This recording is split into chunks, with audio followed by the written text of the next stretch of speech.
குஜராத் சைட்ல வந்து நம்மளுக்கு வந்து நிறைய சென்சிட்டிவான ஒரு பார்டர். ஏன்னா அங்க வந்து ஒரு lot of water, international water boundary நோக்கி இருக்கிற இடம். அதே சமயத்துல நம்ம கிரவுண்ட்லயும் நம்ம நிறைய வந்து ட்ரூப்ஸ் வில் பி டிப்ளாய்ட். ஏன்னா இது ட்ரை சர்வீசஸ்னால நம்ம வெறும்னா ஒரு நேவல் பவர் காட்டுறதோ ஒரு ஏர்ஃபோர்ஸ் காட்டுறதோ இல்லாம ஆன் த கிரவுண்ட் ஆல்சோ இவங்களோட கோஆர்டினேஷன் எப்படி இருக்கு.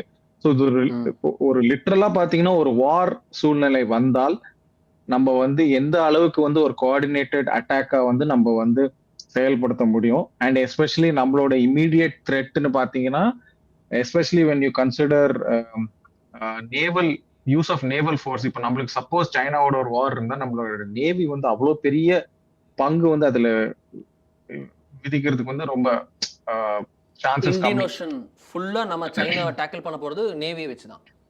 ஆமா. சோ இல்ல நான் என்ன சொல்ல வந்தேன்னா, லைக் இமீடியட் skirmish வித் சைனான்னு நீங்க பாத்தீங்கன்னா, it is going to be in the mountains. நீங்க நீங்க நேவி எடுத்துட்டு நீங்க சைனாவை போய் அட்டாக் பண்றது it is not a very easy thing to do.